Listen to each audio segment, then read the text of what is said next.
I work behind a bar that throws events, so often I deal with drunk people, and I've had a few creepy encounters with men. However, this one stands out to me. I laugh about it now, and did on the day to be honest, but it terrified me and left me petrified. I was working a wedding, and a man came up to the bar. He started talking to me about work while my colleague served him. He was really nice, and we had a good laugh. He asked if I was the manager, which isn't massively relevant, just felt like mentioning it. He then asked for my name. I gave it to him, as I have a name badge, and at this point wasn't comfortable or in any danger. I tell him my name, then he reaches his hand over the bar and says, "Look at this." As we were talking about work, I think, oh, he's gonna show me a scar he got from the job or whatever. He then says, "Hold it." Still confused, but still not uncomfortable or finding it weird yet. I was confused at what he meant, so I went to hold his hand like it was an item. He then made it clear he wanted me to shake his hand. Not sure how that happened, just did. But he doesn't shake my hand. He holds it. He's not holding tight. He's very gentle, but he just holds it. He then says, "Feels right, doesn't it?" At this point, it's weird. Lines have now been crossed. He's now being creepy. I'm now uncomfortable. I uncomfortably laugh and agree he says something I don't quite hear over the music, but I caught the end of it. Or I could just lean across the bar and kiss you right now. I again don't really say anything, because what the fuck? He quickly goes, "Oh, but wait, there's cameras." I say, "Yes, there is right there, staring right at us," knowing full well they probably don't work, but this may keep me safe.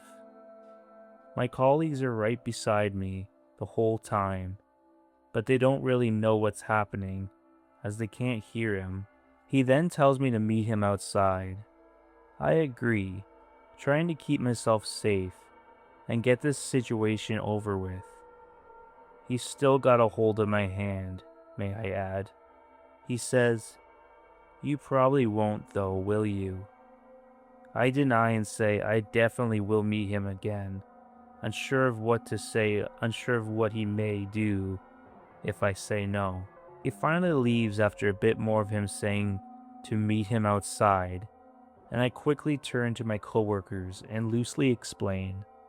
I see him appear at the window, and he stares right behind the bar from outside. I tell my coworkers I'm uncomfortable, and I'm going upstairs for 5 minutes. On my way up, one of my managers passes me. I run to her and tell her what happened. She's like, "What the fuck?" and says she'll be down here for the rest of the night anyways. He stayed at the window all night. The night was almost over, like 30 minutes left, but still he kept looking over, and I was still a bit shaken up, and like, what the fuck just happened? The end of the night approached, and I start to go around the tables doing my shutdown jobs with one of the other colleagues. At one point, we just stood there, not sure if we were folding tablecloths or what, honestly. It's a blur. Suddenly, I feel someone's hand on my arms, and I hear a voice whisper in my ear, "You left me hanging." Before I even processed any of that, I was screaming. I only realized what was happening when my brain heard my scream and my body reacted. I ran to my manager, who was just ahead of me. I refused to look back, but I hear him say something like, "Bloody hell, that's one hell of a scream." My manager didn't hear the scream, and seemingly no one else but him and my coworker did either. My manager seemed unfazed by this new situation, and I started to feel silly for screaming and running away. but that was just how my body reacted. I had no control, nor did I know it was happening until it did. Anyways, he didn't approach me again, and shortly left, but I felt so scared and uncomfortable all night. I drove home with his voice in my head, afraid he was gonna pop up from the back seat, even though I'd check them before I start to drive. This happened all the way back in 2004. I lived alone in a small place, just a few towns over from where I live currently. I don't remember which day it was, but I had a few days off from work, and I remember the night this happened. It was pouring outside. I had been home all day watching TV and hanging out on the front porch relaxing. At maybe 10 o'clock, well past sunset, I was sitting on the porch watching the rain come down when I heard ringing from inside my house. I headed in and saw the home phone was going off. I didn't recognize the number, and the thing said unknown ID, so I didn't answer it. And yes, I did have a cell phone, but it wasn't anything nice. It was just a flip phone and did nothing but call and text. So if I was at home, I'd only use the home phone, and my cell would be lying around somewhere by my car keys, because I only used it when I went out. I let the call ring through and headed back out to the porch. Heavy rain on quiet nights always had a way of relaxing me. Nobody else was outside, and even most of the houses hardly had any lights on. Felt like I was the only one still awake, but strangely, after getting back from the phone and 5 minutes of sitting out there, my mood very suddenly shifted. I started to feel sort of uneasy, looking around more and being more creeped out by the darkness rather than calm. It was really weird, and not something that I think I'd ever felt before. At least not so suddenly and without reason. I thought the feeling would pass, and I wanted it to, because before I was really enjoying my time out there, just watching the rain. But it didn't. If anything, the feeling got worse, like this dark gut feeling looming over the neighborhood. And after 30 minutes, I did not want to be out there at all anymore. I headed in and sat on the couch instead, turning on the TV and trying to chill out. But then the phone started ringing again. I got right back up and looked at the caller. It was the same unknown ID. I picked up the phone, but before clicking the answer button, I changed my mind and set it back down. It was too late to be answering a random call like that. Whoever it was calling had to realize at some point that they had the wrong house. I sat back on the couch and watched TV for an hour. During that time, the rain outside turned into more of a storm. Thunder crackling in the distance, and the flooded streets got even worse. It was past 11 p.m. The house was dark with just the TV lighting up the room, and my eyes were just getting tired when suddenly heavy knocks hit the door. I stood up from the couch and stared at the door for a second with the near heart attack it gave me. No way in hell was I going to answer that. But the person kept knocking, and I was curious enough to walk up to get a look at who was out there. The glass on the aisle was fogged over from the heavy rain, but I could still tell that it was a man, and he was wearing all black with a hood covering his head, and I'm pretty sure a mask covering his face as well. He looked extremely suspicious, and he was leaning close to the door like he was trying to listen to inside of my house. To me, there was almost no doubt that he was up to something. I walked quietly over to the home phone. I picked it up and turned the volume all the way down, so he wouldn't be able to hear me. At this point, I was still thinking that the man probably wouldn't escalate this into anything, at least not right away. So when I dialed 911, it was mainly just to let them know that some suspicious guy was walking around the neighborhood, knocking on people's doors. But right when I clicked call, the guy outside hit the door again. Not like a knock though, it sounded like a tool slamming against the door. I looked over and he hit it again, and I saw the door literally shift out of the frame, maybe an inch or two. I very quickly realized he was going to get in, and I only had seconds to decide what to do. I put the phone back and hid in the bathroom right in the hallway. Unfortunately, my home phone was wired to the wall, so I couldn't just take it into hiding with me. 10 seconds later, I heard the door get forced open. The rain was instantly so much louder, and for a whole minute, I really didn't hear anything else. I didn't hear him walk inside or make any sounds. It was just heavy rain and thunder. A part of me was very tempted to quickly go back to the phone, but I knew something still wasn't right, and I'm glad I listened to my gut, because after that minute, I then started to hear his boots move down the hallway. He moved slowly, not in a rush, and almost like he didn't think anyone knew he was there. It was unnerving listening to this guy calmly walking through each of the rooms downstairs, until I heard him walk back toward the front door. I heard the front door close, and for an instant a flood of relief came over me that he had left. But then I heard him take a few more steps. Realizing he was still inside, he walked back down the hallway right past the bathroom. I was hiding in, then moved up the staircase to where the bedrooms were. It was carpet upstairs, so I could only hear the occasional creak of the floors, but I couldn't listen to his footsteps like I was before, and for about 15 minutes I waited there. I didn't hear anything. The man never came back downstairs. I had no idea what the hell he was doing, but every time I wanted to go to the phone, I would freeze, worried that with my luck he'd come right back down while I was in the hallway, or that he could even be standing right at the bottom of the stairs right now. But then I could hear some chatter through the rain outside of my house, and then a voice called out, "Police department." I ran out and saw 2 officers out on my front porch. They were doing a welfare check after getting my call and not getting anything back.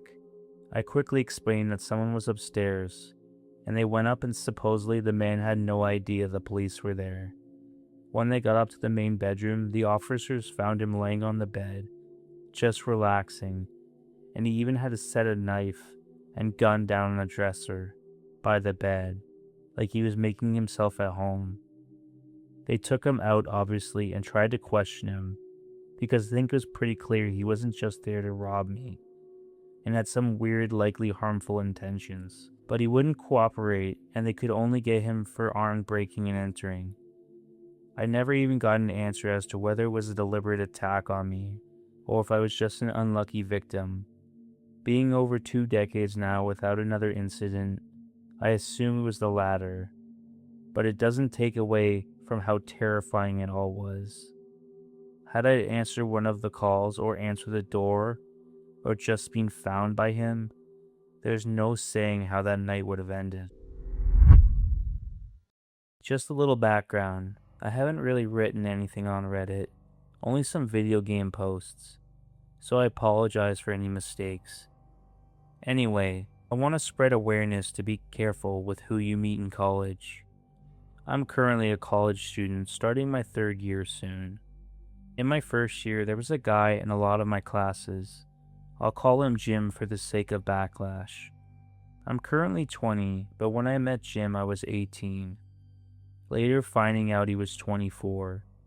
He started to talk to me after seeing that we had a lot of classes together, and being in the same major, geology. Our friendship seemed very normal at first, and I never had a bad feeling about him. But one day we were walking in class we had together. Started to poke fun at his tan-colored hat because we would poke fun all the time, and I can't remember what he said, but I said, "That's a weird thing to say." Immediately after, it felt like the energy switched. He stopped and looked at me and said, "It's because I'm a serial killer." This was the start of the really weird personality switch up. Worst part about this part was he had a night class together, and like the idiot I am, I would walk with him to our cars. Fast forward, there was quite a few things that he had said that should have gotten him kicked out of the university. He would say that he's a Nazi and loved those kind of people. He would continue to find me around campus and sit around me to talk to him about his racist ideologies. It continued further to him starting to objectify me, inappropriate comments, and utterly disgusting requests. I always had a friend with me after this. This is where everything went even further downhill. I was in a computer lab alone one day studying. I heard the slide of a key card, which we all have, opening the door to the room. Of course it was Jim starting in front of the closed door with his hand on the door handle. That is the only exit. I was sitting in the back of the room in the corner. Behind me is the wall. The only way to leave is to walk past him, but I thought everything would be okay. He sat at the end of the table, almost like he was blocking my exit. He started to talk about our end of a semester presentation for our mutual class. He was talking about the presentation he was going to do. He wanted me to show the geology of this area. He wanted to talk about. Before I could say that I needed to go to class, he got up and sat directly next to me. I was not able to push my way through out of fear of what he would do and him being a lot bigger than me. Everything was fine at first. Then he started to look at me, get closer, and put his arm around the back of my chair. He was talking to me and not looking me in the face, but staring at my neck, like literally staring at my neck. And I saw something in his eyes change, like they went black.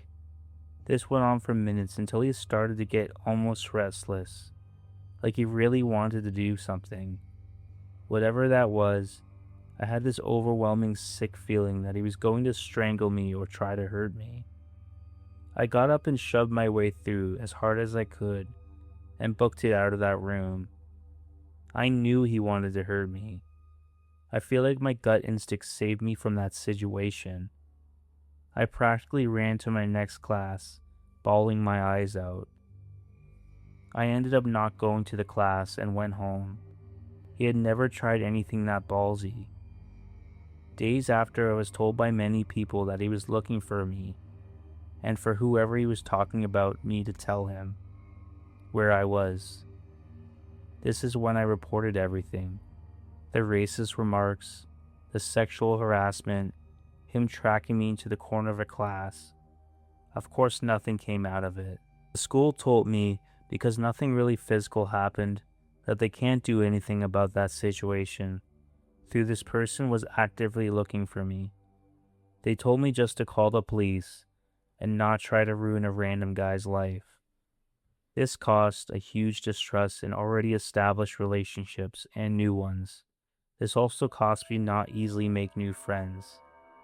I now have a huge fear of this happening again, though I go to school with him. After all this, I wouldn't hang out with friends on campus or do any work on campus. I went from my classes to home, and that was it. That went on for 2 more semesters. Now I don't see him often, and when I do, I walk the opposite way. I fear that he might try something in the future, while I have more classes with him. Overall, I want people to be more careful around the people that you allow in your life. If they have a weird vibe, it's your gut telling you something, so continue with caution. So to the guy with that tan hat, please, let's not meet again. Welcome back, everyone. I hope you all enjoyed those stories. And if you did, please leave a like, comment, or subscribe. And if you want to share your own stories, my link is in the description. I would love to read them on here. And as always, stay